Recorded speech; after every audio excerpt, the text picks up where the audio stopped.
Hello and welcome to Thinking About Thinking. This is your host, Morgan from WNTE Mansfield. And today, unlike last week, I think we're talking about something most college students deal with every day: the pressure to stay connected through group chats and how they may produce anxiety. Group chats have become a central part of college life. Whether it's for classes, friend groups, or clubs and organizations, they keep students connected. But with constant connection can come a lot of pressure to respond quickly, stay engaged, and included. For some, this can lead to unnecessary stress and anxiety. To gain better insight, I'm going to be interviewing three Commonwealth University students from the Mansfield campus. To start off student interviews, I'm here with Kelsey Yakel. Kelsey, would you start off by stating your age, academic year, and major? I am 20 years old. I'm a junior, and my major is psychology. Okay, Kelsey, to get us started, I first want to know, how many group chats are you in and what are they usually for? I'm currently in three group chats. Two are for ZTA, an organization I'm in on campus, and the other is for a group research project for class. And with these group chats that you're in, do you feel pressure to respond quickly? No, I don't feel a lot of pressure to respond to group chats. I have other things that I view as more important going on in my life. That's valid. I feel that. Now, since you said you don't really tend to care about these group chats all that much, have you always felt this way? Or has your attitude towards group chats changed to this way over time? I'd say I've always felt this way, even back in high school. I just never been one for drama. I also prefer to talk to people face to face. Okay, and the last thing that I wanted to ask you is, why do you think some students feel anxious about group chats and you don't? I'm not sure. I think people have become more sensitive now, so maybe people are afraid they'll hurt feelings. Also, our whole lives essentially revolve around social media, which I think can naturally make people anxious. I definitely agree. Social media has grown to be a large source of anxiety for many young people now. Well, thank you for answering some questions for me. It was outside what I would have expected. Of course. Thank you for having me. So, for my second interview, I'm here with Adelaide Newman. Adelaide, would you please start off by stating your age, academic year, and major? I am 19, I am a sophomore, and I am a criminal justice major. Okay, perfect. So, now that we know a little bit more about you, I wanted to start off by asking, how many group chats are you in and what are they usually for?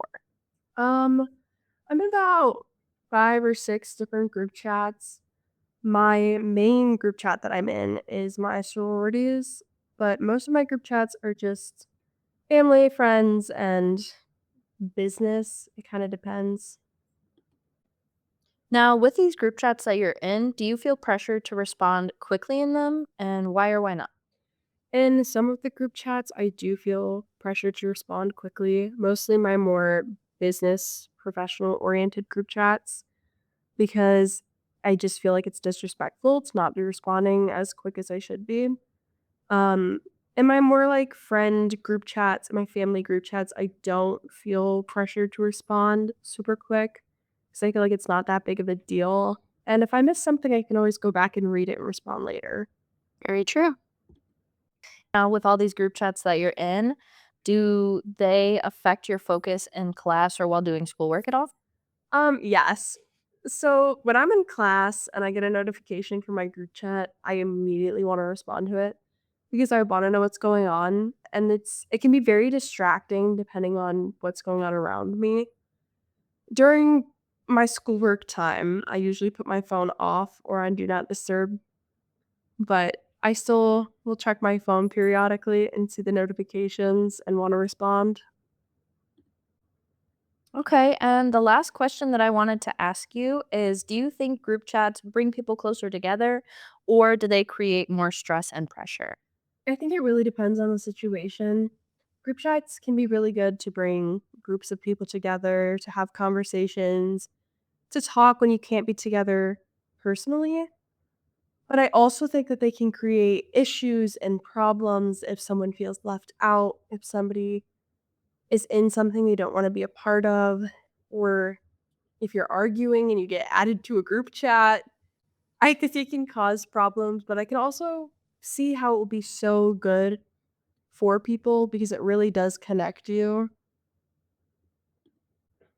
Well, thank you for answering some questions for me and, giving me some new insight. Of course, I'm really glad that I could be a part of this. For my third and final interview, I'm here with Grayson McGay. Grayson, would you please start off by stating your age, academic year, and major? I am 20 years old. I am a junior here, and my major is English professional writing with a minor in Lit and Society. The first question I have for you is how many group chats are you in and what are they usually used for? I'd probably say I'm in about 10 to 15 group chats. A majority of them are for outside organizations on campus, like clubs and my student involvement. And to follow that up, I wanted to ask, do you feel pressure to respond quickly in these group chats at all? And then could you please elaborate?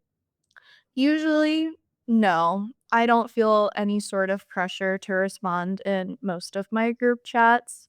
Usually, if I have questions, comments, or concerns, they're typically addressed by other people first. And have any of these group chats ever made you feel stressed or overwhelmed? Yes, they definitely have. In terms of clubs and organizations, sometimes I feel like there's a lot of pressure to keep involved or keep in touch to stay connected. But even on a personal level, I feel some sort of obligation to staying in contact. I promise I'm almost done with the questions. Have you ever felt left out or anxious because of something in a group chat? And if so, has it made you less likely to be active within the group? I've definitely felt anxious or left out before. I think a lot of that can be contributed to me letting other people answer for me, but I think ultimately it makes me less inclined to respond. Okay, and the last question I have for you today is do you think group chats bring people closer together or do they create more tension and pressure within these groups? I think in such a modern world, there are times where it can feel like there's tension or pressure, but ultimately, I choose to see it for the really positive communication impacts it has. Oh, Grayson, thank you for taking the time to sit with me and answer some of the questions I had for you. Thank you for inviting me. Based on the 3 interviews that I conducted with 3 students from the Mansfield campus, I think it's clear that no, not everyone feels some sort of pressure or inclination to respond to the group chats they're a part of. However, for some people, it is very real. And I also think that it points out clear positives and negatives associated with social media in general, as well as if we allow ourselves to become too absorbed within these groups that we're in. I think we tend to lose touch with just face to face communication. I personally, I love my group chats, but I myself also need breaks from them. So, as I've said multiple times with any form of social media, we just got to be careful. Thank you for listening. This was Thinking About Thinking.